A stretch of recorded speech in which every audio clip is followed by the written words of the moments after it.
Egyptian chronology, Wikipedia audio.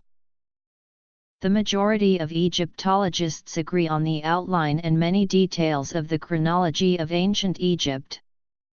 This scholarly consensus is the so-called conventional Egyptian chronology, which places the beginning of the Old Kingdom in the 27th century BC, the beginning of the Middle Kingdom in the 21st century BC and the beginning of the New Kingdom in the mid-16th century BC. Despite this consensus, disagreements remain within the scholarly community, resulting in variant chronologies diverging by about 300 years for the early dynastic period, up to 30 years in the New Kingdom, and a few years in the late period. In addition, there are a number of alternative chronologies outside scholarly consensus, such as the New Chronology proposed in the 1990s, which lowers New Kingdom dates by as much as 350 years, or the Glasgow Chronology, which lowers New Kingdom dates by as much as 500 years. Overview. Scholarly consensus on the general outline of the conventional chronology current in Egyptology has not fluctuated much over the last 100 years. For the Old Kingdom, consensus fluctuates by as much as a few centuries, but for the Middle and New Kingdoms, it has been stable to within a few decades. This is illustrated by comparing the chronology as given by two Egyptologists, the first writing in 1906, the second in 2000. The disparities between the two sets of dates result from additional discoveries and refined understanding of the still very incomplete source evidence. For example, Breasted adds a ruler in the 20th dynasty that further research showed did not exist. Following Manetho, Breasted also believed all the dynasties were sequential, whereas it is now known that several existed at the same time. These revisions have resulted in a lowering of the conventional chronology by up to 400 years at the beginning of Dynasty I. Seriation, i.e. archaeological sequences. While this does not fix a person or event to a specific year, establishing a sequence of events can provide indirect evidence to provide or support a precise date. For example, a number of inscribed stone vessels of the rulers of the first two dynasties were collected and deposited in storage galleries beneath the Step Pyramid of Djoser, a pharaoh of the Third Dynasty, which were sealed off by the construction of that building. Another example are blocks from the Old Kingdom bearing the names of several kings, which were reused in the construction of Middle Kingdom pyramid temples at Lisht in the structures of Amenemhat I. Likewise, the third pylon at Karnak, built by Amenhotep III, contained as fill material from the kiosk of Sesostris I, along with various stelae of the Second Intermediate Period and the 18th dynasty of the New Kingdom, synchronisms with other chronologies, the most important of these being with the Assyrian and Babylonian chronologies, although synchronisms with the Hittites, ancient Palestine, and in the final period with ancient Greece are also used. The earliest such synchronism appears in the 18th century BC, where a stela of the governor of Byblos Yantanu indicates that Pharaoh Neferhotep I was contemporary with kings Zimri-Lim of Mari and Hammurabi of Babylon. Other early synchronisms date to the 15th century BC, during the Amarna period, when we have a considerable quantity of diplomatic correspondence between the Egyptian kings Amenhotep III and Akhenaten, and various Near Eastern monarchs.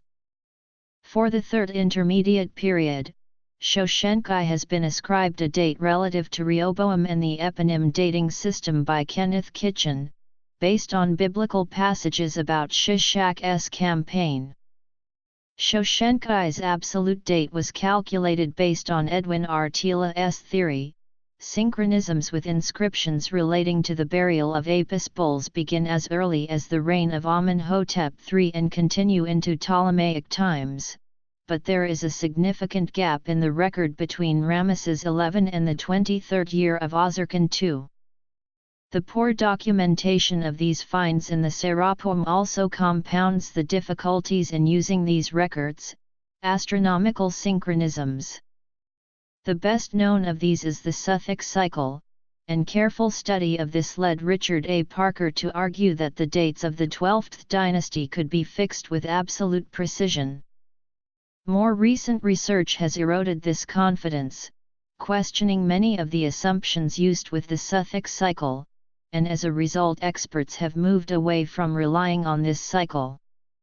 For example, Donald B. Redford, in attempting to fix the date of the end of the 18th dynasty, almost completely ignores the Suffolk evidence, relying on synchronicities between Egypt and Assyria, and help from astronomical observations, radiocarbon dating. This is useful especially for the early dynastic period, where Egyptological consensus has only been possible within a range of about 3 or 4 centuries. A 2013 study found a First Dynasty start in the 32nd or 31st century, compatible with scholarly opinions placing it in between the 34th and 30th centuries, the Thera eruption. This is a famous conundrum not just in Egyptian but also in Aegean chronology, as the radiocarbon date for the eruption, between 1627 and 1600 BC, is off by a full century compared to the date traditionally accepted in archaeology of c. 1500 BC. Since 2012, there have been suggestions that the solution lies in adjustment of both dates towards a compromise date in the mid-16th century BC, but as of 2014 the problem has not been satisfactorily resolved. Dendrochronology. There have been occasional opportunities to use dendrochronology to support Egyptian chronology, mostly for the New Kingdom period, e.g. the Ulubarun shipwreck. Combined use of dendrochronology and radiocarbon dating allowed identification of tree rings even back to the Middle Kingdom period, as in the coffin of Ipi-ha-Ishutef or the funerary boat of Senusret III. The backbone of Egyptian chronology are the regnal years as recorded in ancient Egyptian king lists. Surviving king lists are either comprehensive but have significant gaps in their text, or are textually complete but fail to provide a complete list of rulers, even for a short period of Egyptian history. It is further complicated by occasional conflicting information on the same regnal period from different versions of the same text. Thus, the Egyptian historian Manetho's History of Egypt is only known by extensive references to it made by subsequent writers, such as Eusebius and Sextus Julius Africanus, and the dates for the same pharaoh often vary substantially depending on the intermediate source. Regnal periods have to be pieced together from inscriptions, which will often give a date in the form of the regnal year of the ruling pharaoh, yet only provides a minimum length of that reign and may or may not include any corgencies with a predecessor or successor. In addition, some Egyptian dynasties probably overlapped, with different pharaohs ruling in different regions at the same time, rather than serially. Not knowing whether monarchies were simultaneous or sequential results in widely differing chronological interpretations. Where the total number of regnal years for a given ruler is not known, Egyptologists have identified 2 indicators to provide that total number: for the Old Kingdom, the number of cattle censuses, and for later periods, the celebration of a said festival. A number of Old Kingdom inscriptions allude to a periodic census of cattle, which experts at first believed took place every second year. Thus records of as many as 24 cattle censuses indicate Sneferu had reigned 48 years. However, further research has shown that these censuses were sometimes taken in consecutive years, or after 2 or more years had passed. The said festival was usually celebrated on the 30th anniversary of the pharaoh's ascension, thus rulers who recorded recording 1 could be assumed to have ruled at least 30 years. However, once again, this may not be the usual practice in all cases. In the early days of Egyptology, the compilation of regnal periods was also hampered due to a profound biblical bias on the part of the Egyptologists. This was most pervasive before the mid-19th century, when Manetho's figures were recognized as conflicting with biblical chronology based on Old Testament references to Egypt. In the 20th century, such biblical bias has mostly been confined to alternative chronologies outside scholarly mainstream. A useful way to work around these gaps in knowledge is to find chronological synchronisms, which can lead to a precise date. Over the past decades, a number of these have been found, although they are of varying degrees of usefulness and reliability. The revised chronology of Emanuel Velikovsky, as postulated in his Ages in Chaos series, the chronology of Donovan Corville as described in the Exodus problem and its ramifications, the Glasgow chronology formulated by members of Velikovsky's Society for Interdisciplinary Studies in 1978, the Centuries of Darkness model by Peter James et al.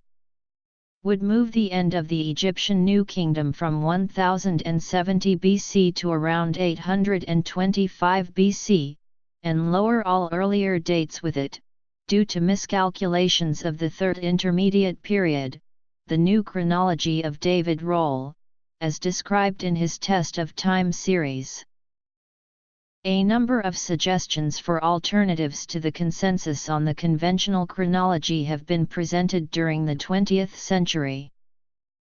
Regnal years, synchronisms, alternative chronologies, notes and references.